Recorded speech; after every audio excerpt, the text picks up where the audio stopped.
Hi, Christy. Hi, Paul. Oh, I know some names.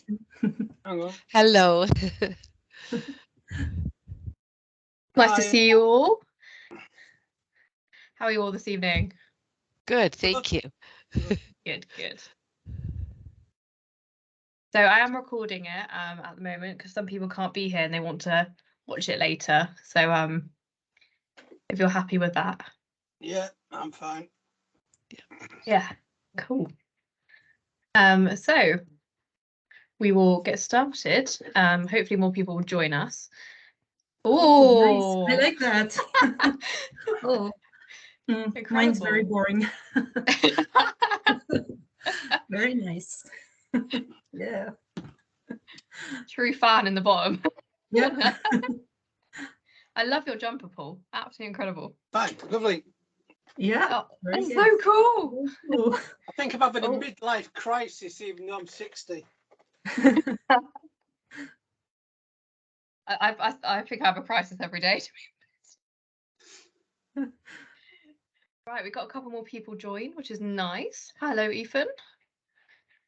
So, hi, Ethan. As you can see on the screen, we have Ray Knightley, who is doing our book club. Just a little bit about Ray. She is the 22. Oh god, I can't even speak today. It's really good, isn't it? 2022 Whistler Independent Book Awards Children category winner for her. Well, I don't. Is that for all your series or just if it's? No, it's just for Ben Archer and the World Beyond. Ben Archer, and I'm not surprised. I couldn't put it down. So have you all read Ben Archer and the World Beyond? Yeah. Oh, brilliant. Just in case those who haven't, it's an inspiring and powerful tale of a 12-year-old boy who has his superpowers, which gives him the opportunity to speak to creatures, which, you know, that was what I wanted to do when I grew up. So I can't even tell the dog to stop chewing my slippers. So I obviously didn't get that one. So yeah, Ray's book has some incredible, powerful messages, which I was just blown away by. Hi, Ethan. Yeah, so if I will hand over to Ray to just explain a little bit about herself to her lovely fans.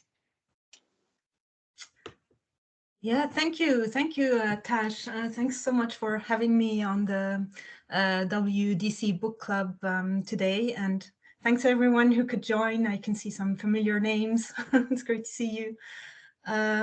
Yeah, so my name is Ray Knightley, and I'm a science fiction author for 10 to 14-year-olds and for anyone who is young at heart.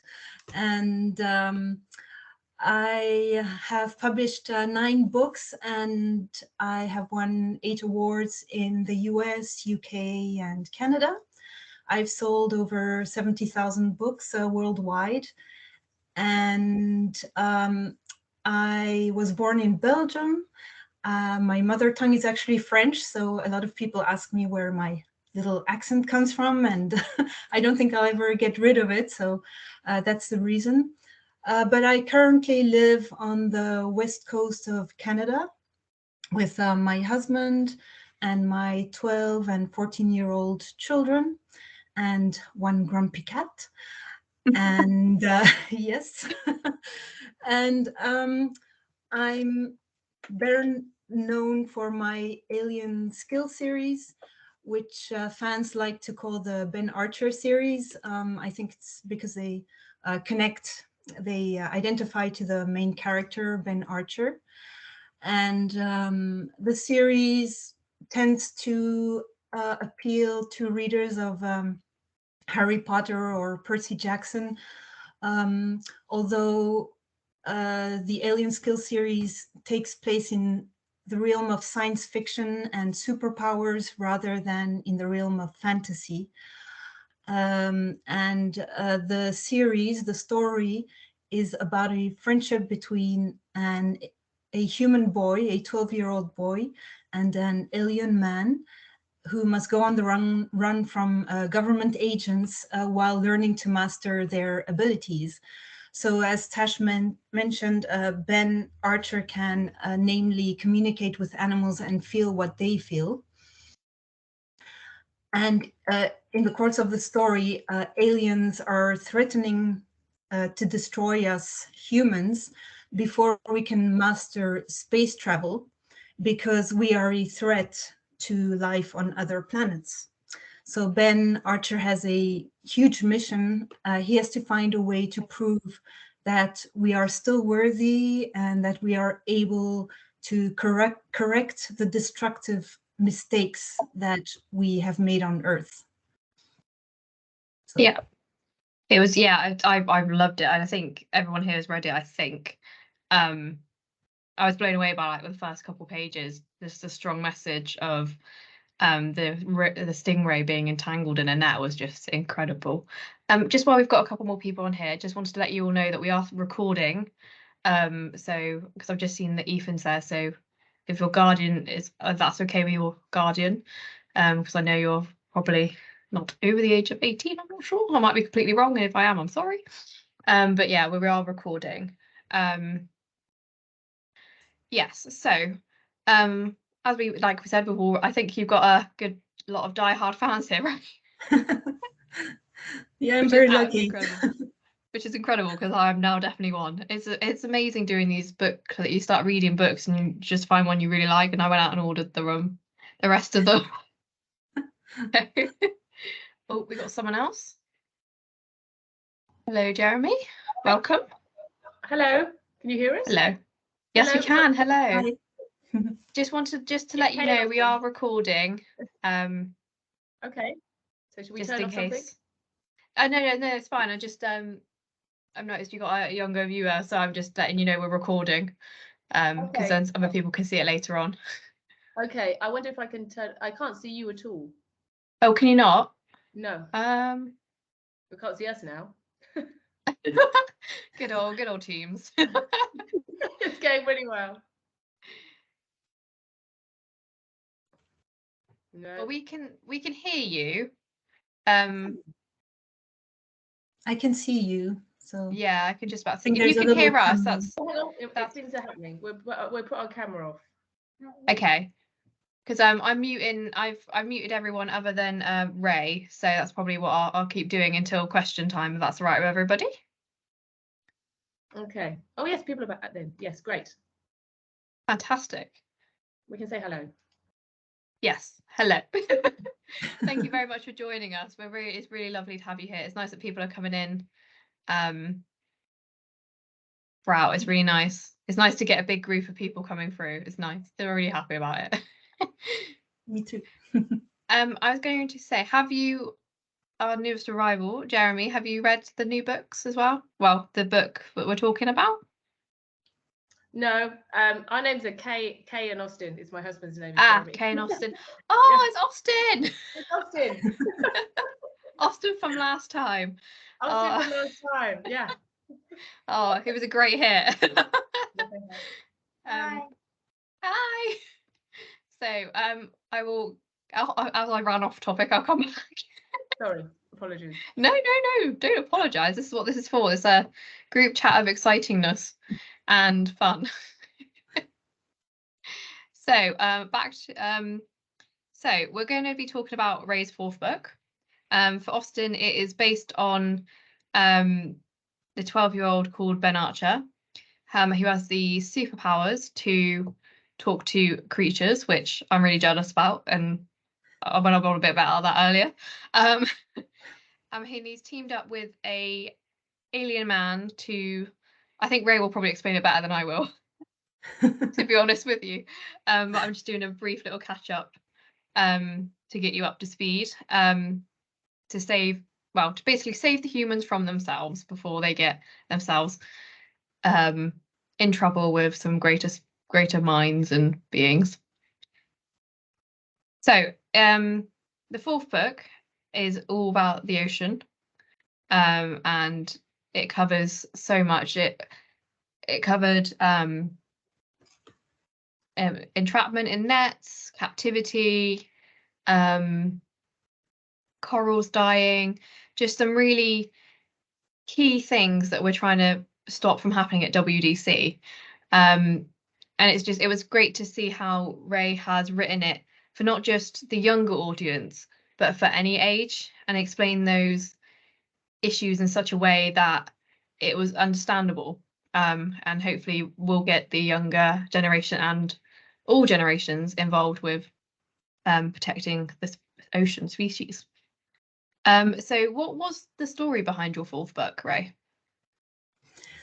Yeah, the story behind the fourth book. So in general, the whole series takes readers to fascinating and adventurous locations, such as outer space, the desert, mountains, and as you mentioned, the fourth book, The World Beyond, takes place in the ocean.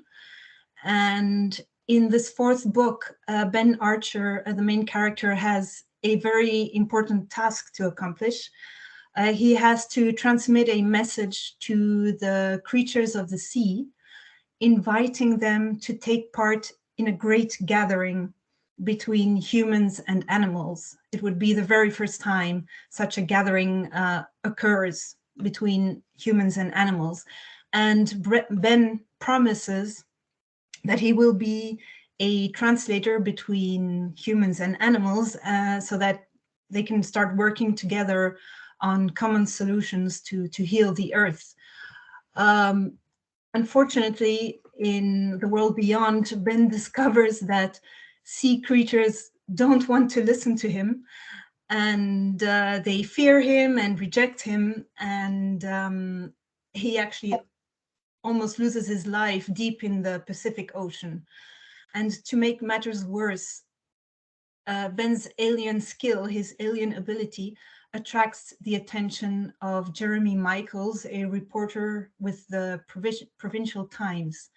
And Ben is going to face a nail-biting dilemma about whether he should reveal his alien ability to the world or not.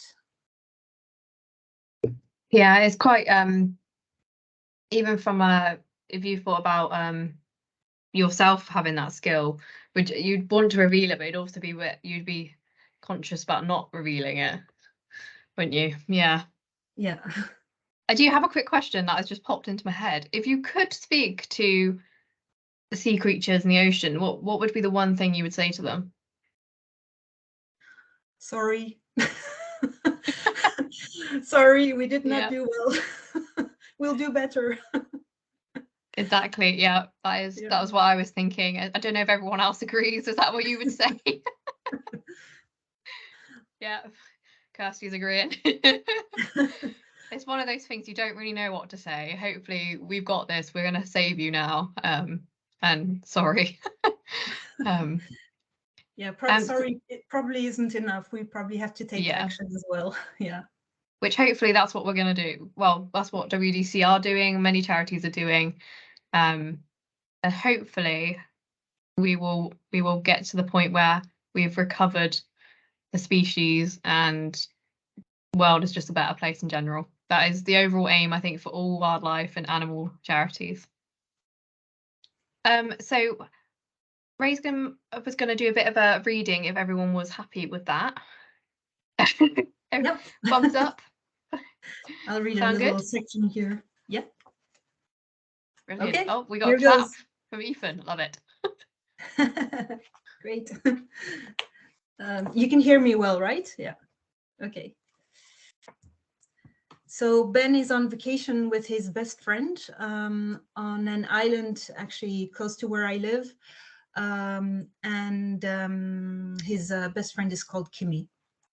So, do you hear that? Kimmy frowned. Throngs of shouting voices rose from the beach. I wonder what's going on, Auntie Jen said. A handful of people appeared next to the house, ushering each other down the path. Hurry, hurry, they shouted. Peter, the last one yelled as he ran past. We need your help, come quickly. The urgency in the neighbor's voice made Ben's stomach lurch. Uncle Pete sprang into action. Something happened on the beach. Let's go, quick. wave of crippling fear gripped Ben's mind as if he were thrust back into his nightmare in broad daylight. He scrambled after the man with an overwhelming sense of foreboding. The coastline was shrouded in a humid mist. The ground was littered with branches and garbage, like fishing nets and corroded metal plates from boats, things the ocean had tossed to shore. But the ocean had vomited more than garbage onto the beach.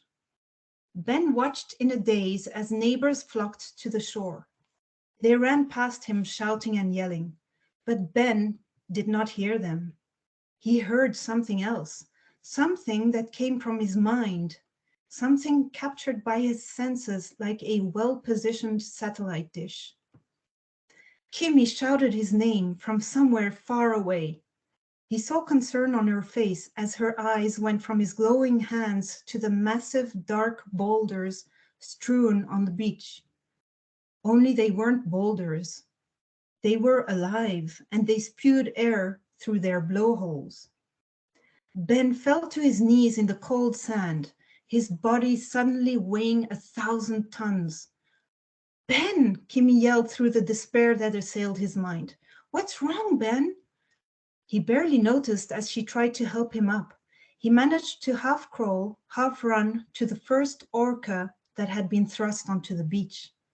He placed his hands on the thick skin of the black and white killer whale, absorbing its heart-shattering scream with his whole being. The force thrust him back into the sand in shock. Kimmy tugged him by the arm. He struggled to his feet again and approached the next orca, and then the next, and the next. The sun rose, lifting the mist, revealing the extent of the catastrophe. Not 3, not 10, but 15 killer whales stuck in the sand. Ben grabbed Kimmy's arm and gazed at her with the eyes of a madman. Pain, he gasped, so much pain. The whale's anguished cries crippled Ben. The human in him understood the urgency of the situation. Immediate action was required. But his alien side had lost control of the skill.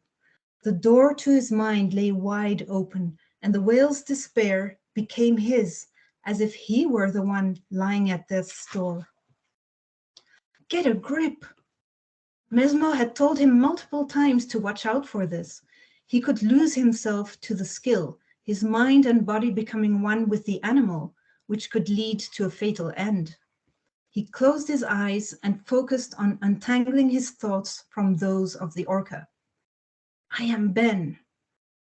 He scanned his human body, feeling lighter by the second. Ben? Kimmy said close to him. He opened his eyes and found tears streaming down her face. We've got to get them back to the sea, he gasped. I know, but how?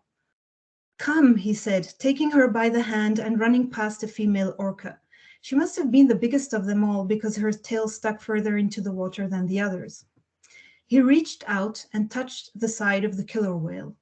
The orca's black eye followed him.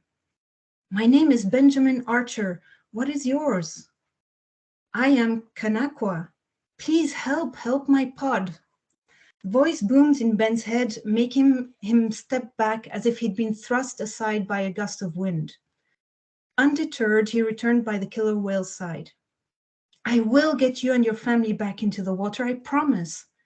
Hurry, we will not survive for long. Ben stepped back again, this time because helplessness gripped him, but he did not want the orca to know. He clenched his fists. This was no time to show weakness. Kanakwa, tell me what to do. Oh, thank you. When I read that bit in your book, my heart like sank and I was like, oh my God. Oh, we have a question. Oh, no. I was going to say, if you do have a question, you can write it, like put your hand up or write it in the chat and I'll come to you and you can talk to Ray yourself and ask. But yeah, no, incredible reading. I don't know how everyone else felt, but when you read that scene, did your heart just like sink for a couple seconds? Oh, Ethan's got a question. Let me unmute you, Ethan. How do I? Oh, there we go. Oh, I'm gonna unmuted you again. Sorry. Do you want to? I was trying to unmute you and I muted you. I'm very sorry. Hello. Hi. So Ray, what was your favorite book to write in the Alien Skill series? Like your favorite? Good Favorite question.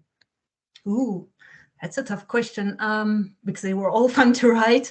But I did enjoy writing this one, the Ben Archer and the World Beyond, just because it just goes from fiction to fantasy to science fiction. It just takes the reader like somewhere in between reality and fiction.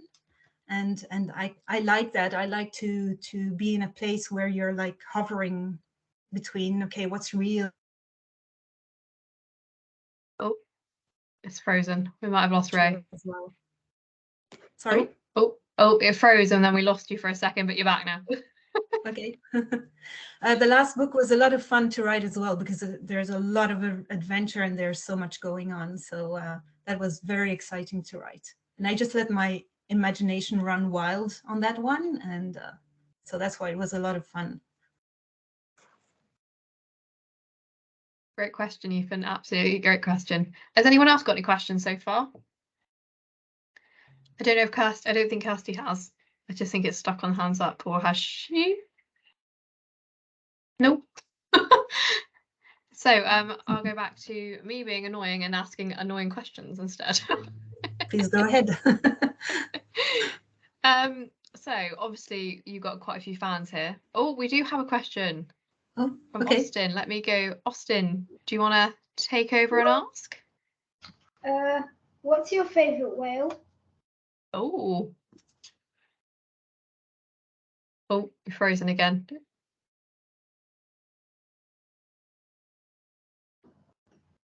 Well, we just wait for Ray. Has anyone else got a favourite whale? Oh no, she's back. Are we still there? Oh, Yep, you're back. Hello. I think I'll go with the humpback whale. They're just so huge, you know, they're so enormous and gigantic, and yet they're just so gentle. And I find that absolutely fascinating. Yeah, I really love those. Yeah, Austin, what's your favourite whale? Beluga. Oh, yeah. yes. They're so beautiful. They are beautiful. Yeah. Brilliant. Ethan, did you have another question, or is the hand just stuck? It's okay if you have. I just don't want to miss you. Is there going to be another Ben Archer book or no? Another Ben Archer book. Well, that's a great question. I mean, I have to admit that Ben is going on all these wild adventures in my head without my authorization. And I'm not sure what to do about that. So maybe I've been thinking of asking readers what they think. I'll have to do that at some point. Definitely. I think by the looks of the nodding heads, you've got some keen ones here. Yeah. Great question. Everything's possible. So, obviously you have some very lovely people here that are very excited about your book. So what was your inspiration for the books? Well, so I mean, I've been very fortunate that growing up, I was able to travel a lot, and I lived in different places. I lived in Belgium, in Mexico, in Arizona, Scotland, and I saw some amazing places. I saw some amazing night skies in Africa, and I've seen some incredible wildlife, you know, orcas, humpback whales, dolphins, black bears. We have a lot of black bears that come in our yard here. And I wanted to transmit some of that wonder in my stories. And in fact, when you read my stories, you might notice that locations are quite important. The locations are almost a character of their own. In the series, the reader gets to see the Earth through the innocent eyes of a visiting alien. So he's like a child seeing something wonderful for the first time. And another inspiration, of course, is the fact that I... Oh, good old signal. Sorry? The signal, you froze on us again. Oh, that's strange. Oh, okay, let me know. So I live on the west coast of Canada. We have rugged coast, mountain ranges, endless forests, and rich wildlife. So it's very easy to place a young character here and let him have lots of adventures. Ray's actually coming to us from Canada today, aren't you? Yes, yeah. It's about 11:30, did you say now? Can we be about 11:30 in the Yes. morning? Yeah, it's in the morning, yeah. Oh, the way you describe where you live sounds incredible, and I wish I had that. It's beautiful. I love your background, Ethan, on your very cool. Don't know how you did that, but that's incredible. Yeah, I don't know. Oh. You're very good at this. Oh, Ethan's got another question. Do you want to ask that one? How does it feel like on Amazon to have 1,000 reviews on Ben Archer and the Cosmic Fall? Whoa. Oh, I mean, that is, it's, to me, it's just mind-blowing when I reached that amount of reviews. I would never have dreamed of getting this far, to be honest. It's very, very hard to get reviews. I have to sell thousands of books before I get one review. So it does feel wonderful. And especially because when I started out and I published the first book, I was tearing my hair out, wondering, how am I ever going to find readers? How do I do that? Where do I go? What do I do? I thought, okay, I'll hand a book to a friend and a family, and then we'll see. And then it's just started snowballing. So I'm very, very fortunate. It feels wonderful. Yeah. That's a great question. Yeah, your books are incredible. I know I keep saying it. I'm not being biased. I really liked them. Thanks. I think Austin's got another question for you.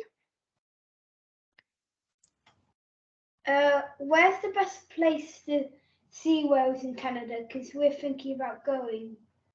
Oh, fantastic. Oh, you have to come here to Vancouver on the Pacific side.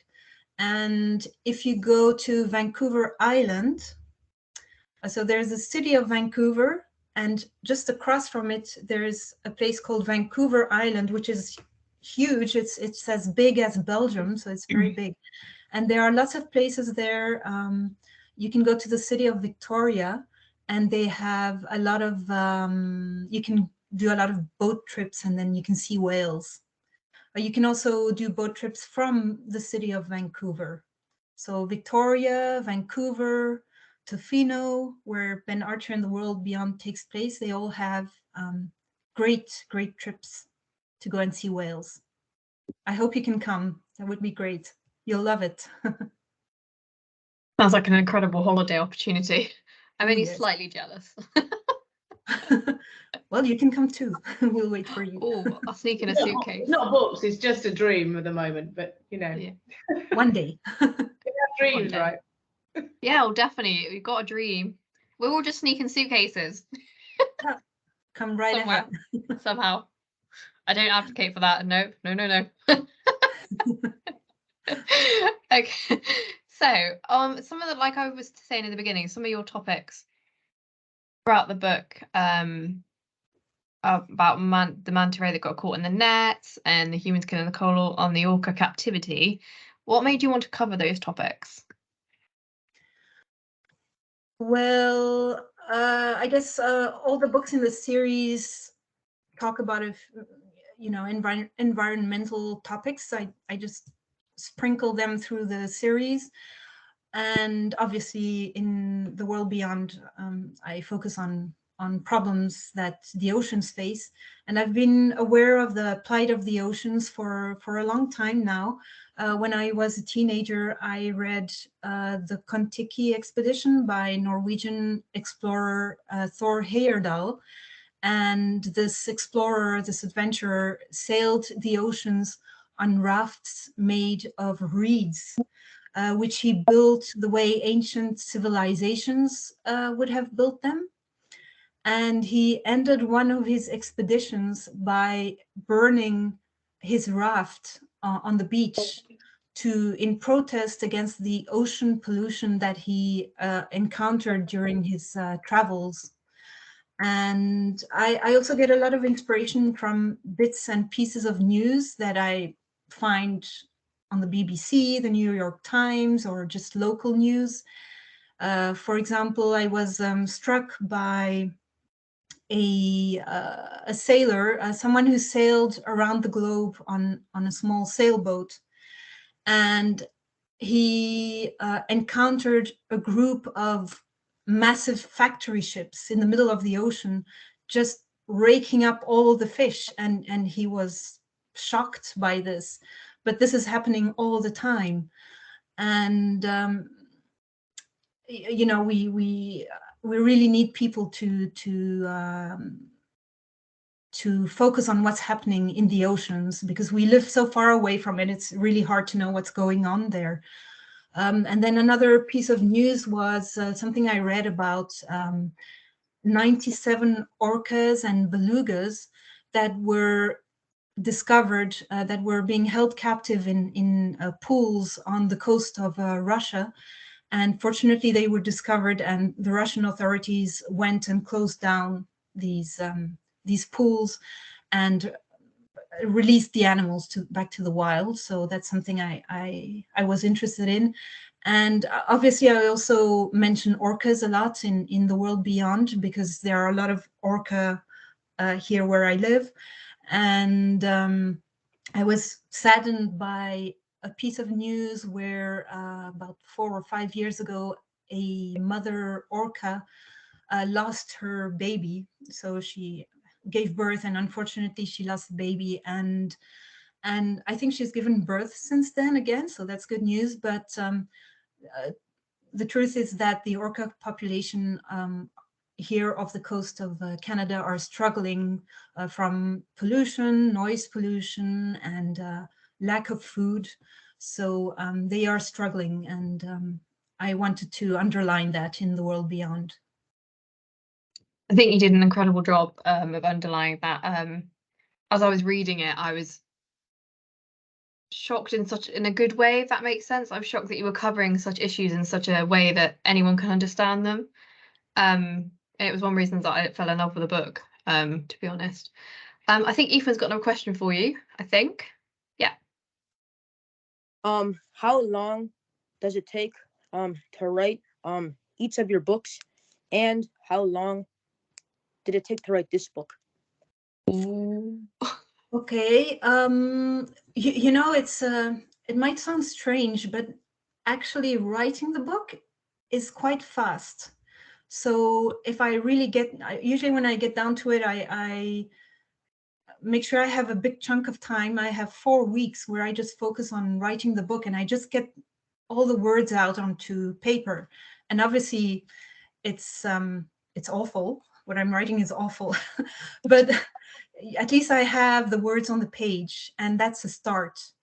And so I also know beforehand, before I start, I know how the story is going to go. I know what's going to happen, so that makes it easier. So actually just pumping out the words is quite fast. It's about 4 or 5 weeks. But as my editor, Christy Watson, who is here, knows, we work really hard after that. It can take 4 to 6 months of constant editing before the book is ready to be released. And we have to, review it like about 10 times before it's ready to be published. So yeah, this one The World Beyond it's one of those books that I wrote quite quickly in about 5 weeks because the story just flowed. So in that sense, it was quite easy. Yeah.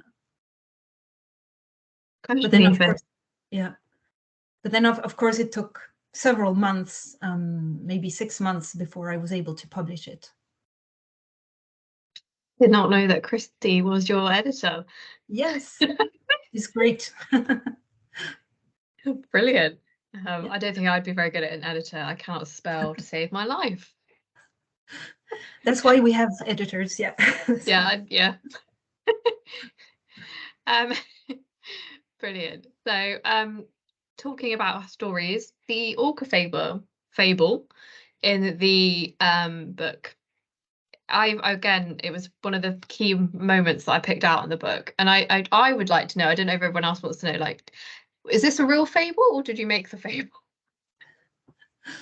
Yeah, great question.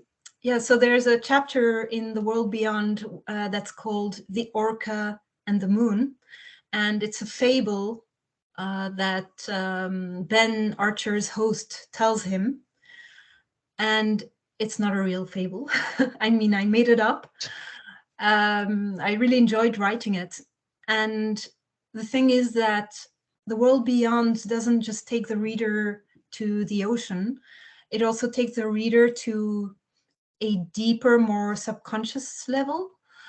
So actually the whole story, the whole book, again, hovers between reality and fiction, between dreams and facts, and that place in between reality and fiction is an ideal place where, rather than me, the author, giving the reader all the answers, the reader can use their own imagination to explain things for themselves. So I think people have hooked on to this fable of the orca and the moon because it takes a reader to that place in between where you mostly feel something, and that fable can mean nothing, or it can mean everything, or it can be just a simple child story, or it can be something much deeper and more meaningful. And I think it's not for me to explain it, it's for the reader to decide for themselves what they want to pull out of it. Yeah, no, let's just say if you started writing a new series of just mini fables, I would be there. It got me really. That would be a good idea. Yeah, but as I was reading it, I was like, can't tell if this is made up or not, because this is really good. This is really profound. And it made a lot of sense. I don't know if everyone else felt the same when they read that. Yeah, everyone's kind of nodding. Yeah, so you're onto some gold there, right?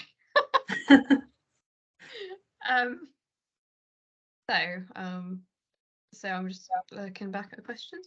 So obviously you've covered quite a lot of topics, especially in this book, and when I read the other ones when they're on the way.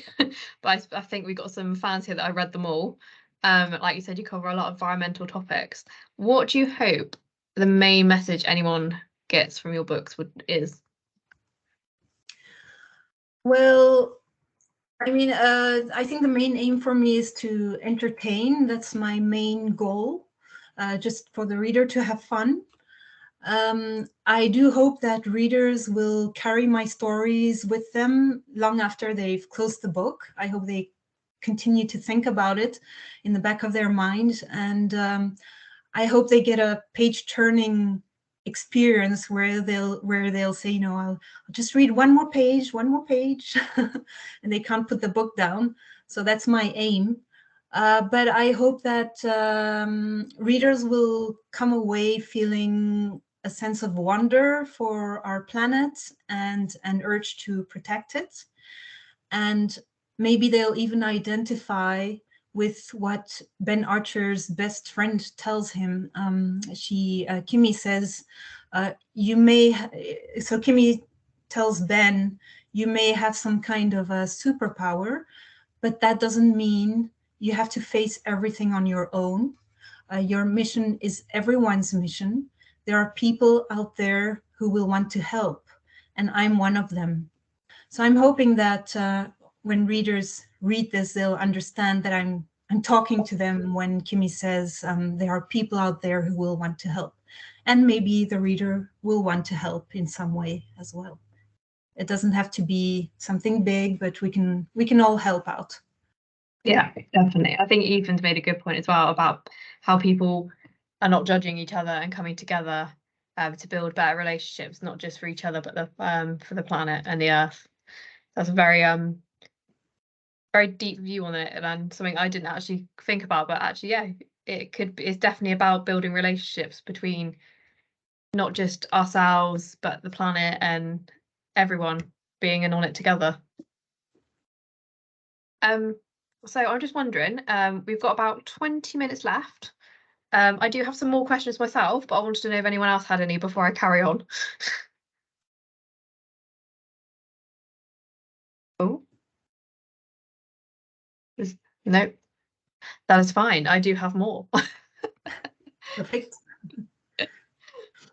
I was just, yeah, I don't know if this is my copy. I don't know if anyone can see it. And there's like loads of tabs with loads of questions in. Oh, but Ethan's got one. How did you pick the name Ben Archer? Like, and like, how did you like come up with that name, and why did you pick it? Well, I actually ran into big trouble when I picked the name. So Ben Archer's original name, I think, was David Archer, believe it or not. And I wrote this whole book with David Archer, so David. And all of a sudden, I discovered that there's actually already a series where the main character is called David Archer. And I'm like, oh my goodness, I don't want people to get mixed up. So I had to, it was very difficult because I had identified with David Archer throughout the whole book, and all of a sudden I'm like, oh no, I have to change his name. And so it took a while for me to figure out that it would be Benjamin, actually. So yeah, then naming the characters is something extremely important and not always easy. It's very difficult, especially for the main character. It's important. Yeah, it's definitely a name that needs to stay with you, but I thought Ben worked really well. My personal opinion. Yeah, it worked out. Is his middle name David? Did you keep it in there at all? No, no, I didn't. That could have worked, yes. Yeah. Any other questions? I can see Ethan's typing. But yeah, any other questions anyone might have while we're waiting? Oh, good question, Ethan. Do you want to say it or do you want me to say it? Will you ever like write books besides like space books, like maybe like about other topics? I don't think so. It's just this is my thing, I mean, as you know, Ethan, I mean, I did write a dystopian novel, The Knowledge Seeker. I think you really enjoyed that one. But I mean, it's still in, yes, that one. Looks great. I need to add that one to my list. But I mean, it's still science fiction and adventure. So, and it's still for younger readers. So I don't see myself really.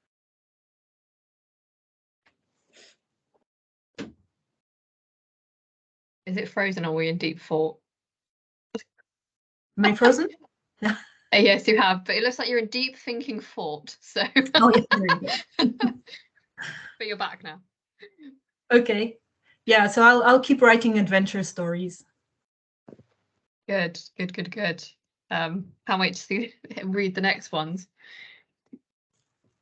So on Do you relate to any of the characters in your book at all? Well, I guess this might sound. Ooh. Hear me? Or am I frozen? We can hear you, but you're frozen. Oh, You're gosh. back. You're back. And then you kind of I'll did just- a like fast forward thing then. I'll just keep a frozen smile on my face.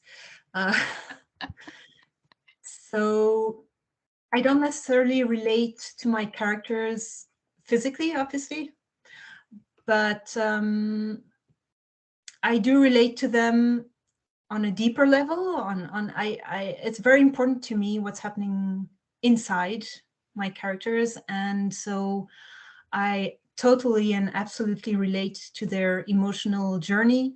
And when I'm writing, if something sad happens, I cry, and if something happy happens, or something funny, I laugh. So I just completely live with them. Yeah. Nice. So like, yeah, I've dabbled in writing, and it is definitely something when you have your characters that you've kind of written, you kind of get attached to them and you do see yourself in them, I think sometimes. But yeah, yeah. Oh, Ethan, has Ethan got a question? Ooh. I'm definitely one of those people when they see the dots that just get really excited, like, what is it? Oh. So. Oh. So Ethan have asked if there had to be one Ben Archer book turned into, oh, I love that, that's a good idea, into a movie, which one would you like to see adapted? Wouldn't that All be of them. great? Netflix. Yeah, we should have invited them. Well, I mean, obviously, it would be great if the whole series was made, right? But gosh, I think the last book is great because it goes on all over the place. It's out in outer space and in the Amazon rainforest and aliens, and takes place in New York and all over the place. So it's a lot of fun, that one. Maybe the last one. How many books have you got in the set? Because I was like researching, but I didn't know it was cut off at 6, or is there more? No, there is 6 books. Ah, cool. Yeah. It would it would cost a lot of money to make them. Unless we could somehow work out how to get to space, and then we could kind of do like a documentary style book. I don't know. Yeah. But well, yeah, that would cost a lot. With CGI, Yes. everything is possible. Everything is possible. Yeah, green screen. We could do it. Yeah. I'm not very good at film, so I won't volunteer myself for that one. Good question, Ethan. Absolutely great question. Honestly, it'd be great to see the whole series. I think it would resonate really well with all generations, like the books have. Yeah. So, any other questions for anybody? Or would you like to hear another reading before we say goodnight?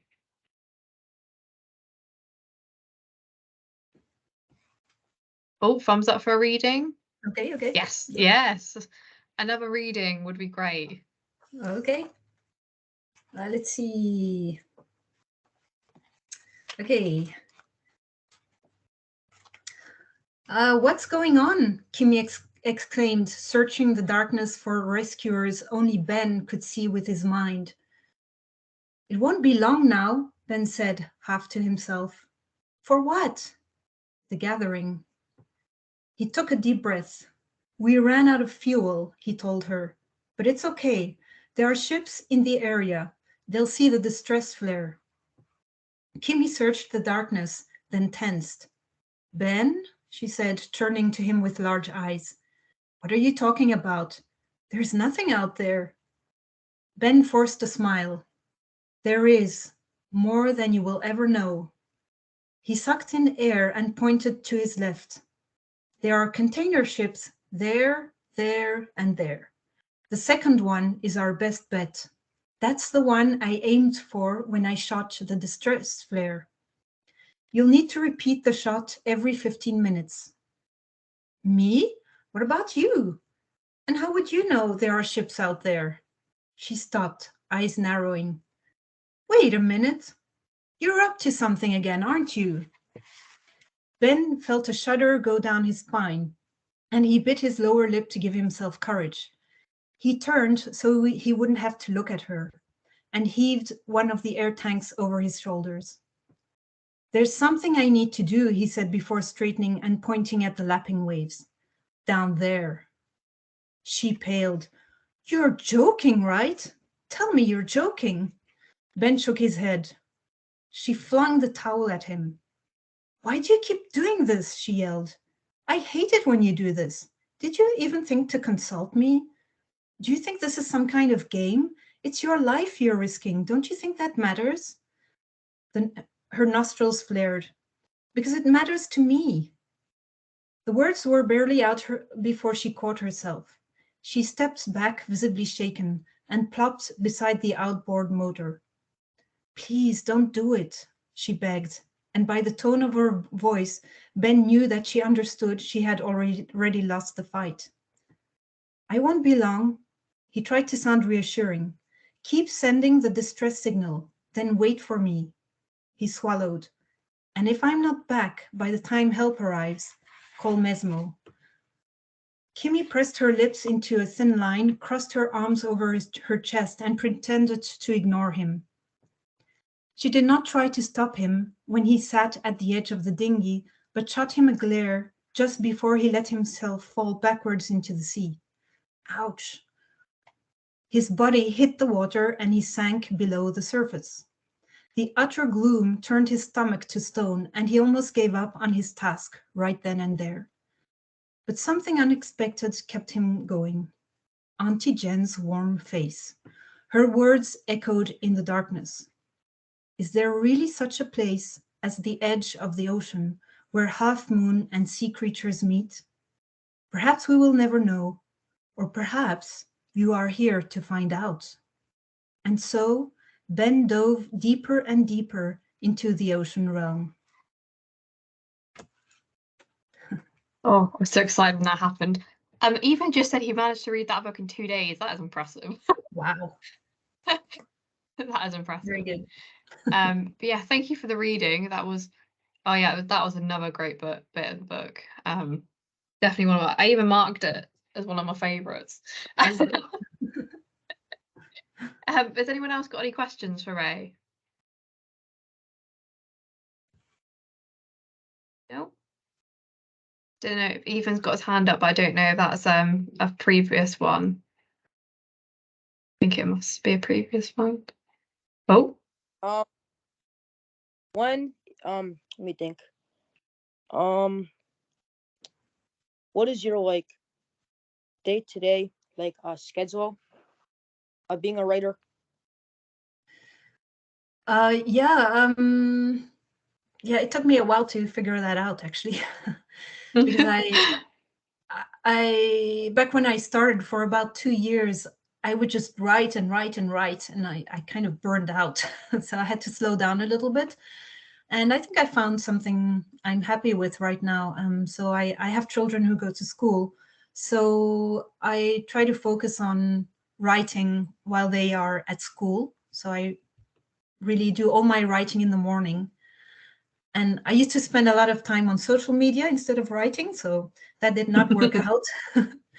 So now I do the opposite. I really I write in the morning, and then in the afternoon, you know, when I have little breaks or something like that, then I go on social media. Yeah, I try to publish 1 or 2 books a year, depending on the length. And yeah, I'm fortunate enough to be working full time as an author. So yeah, that allows me to. It's great to be able to figure out my own working hours. So if I spend time with my children, then you know that's what I focus on, and when they're busy, then I write. So I kind of have to figure things out that way. So just now we had spring break, so I didn't write, and just spend time with them. Lovely. Planning your day how you want. Yeah, Well, that's getting to write, it sounds incredible. So I think we're coming to the end now, unless anyone's got any more questions. Absolute massive thank you, Ray, for coming on. It's been an absolute incredible evening with you all. Been nice to see everyone get involved, and yeah. Oh, my email popped up just yet. Love your covers. Yep, your covers are incredible. I'm trying to work out. I've not seen this one that Ethan's got now. Is this a different series? Yes, it is. That's a sneak peek of something Ooh. coming up. Yeah, Ethan is way ahead of. He's very far ahead of of all my fans. So great job, Ethan, for spotting that. It looks good. Whatever it is, I'm gonna have to do a better job at digging stuff up, because clearly I'm not doing a very good job. But yeah. So thank you, everybody. Ray, have you got any last words you want to say to everybody, or? Yeah, no, I'm very fortunate to have you all on board. Thanks so much for supporting me. I really appreciate it, and all your fantastic questions. Thank you so much. Those are really thoughtful questions, and thank you to the WDC, because if you read Ben Archer in the World Beyond, there's a lot of information there actually that came from WDC. So I asked them questions when I was researching for the book, and they were so kind. They really answered all my questions, and that really helped me out with the story. Thanks so much. Thanks, Tash, and thank you for having me on. Yeah, thank you. Thank you. It's been amazing to have you on there. Thank you, Austin, for saying awesome event, and Kirsty, thank you. Yeah, no, it was incredible to have you on there. It's yeah, hopefully we might be able to, see what else we can do in the future, hopefully. But yeah, so I hope everyone has a lovely rest of the evening, or a lovely rest of the day, depending where you're coming from. If Kirsty's your editor, is she also in Canada with you? Yeah. Yes. Yeah. Different time zone, but yes. Different time zone in Canada. God, Yes. I learn something new every day. Didn't know that. Yeah. Clearly, I need a geography lesson. Anyway. Oh, it's snowing. It's snowing. Where's Ethan in Canada as well? No? Oh. Oh. Don't know. Yeah, we have all the time zones represented here. So Really? Wow. We do not have snow. You have snow as well. This is not fair. No, we don't. Everyone's getting snow. This is not fair. We have rain. Typical English weather. Anyway, everybody, it was an absolute pleasure to have you all on here today. Thank you again, Ray. It was absolutely incredible. Yeah, have a great day, evening, night. I don't know where everyone is. Enjoy it. Thanks, Bye, everybody. everybody. Thanks, Tash. Thank you. Bye, everyone.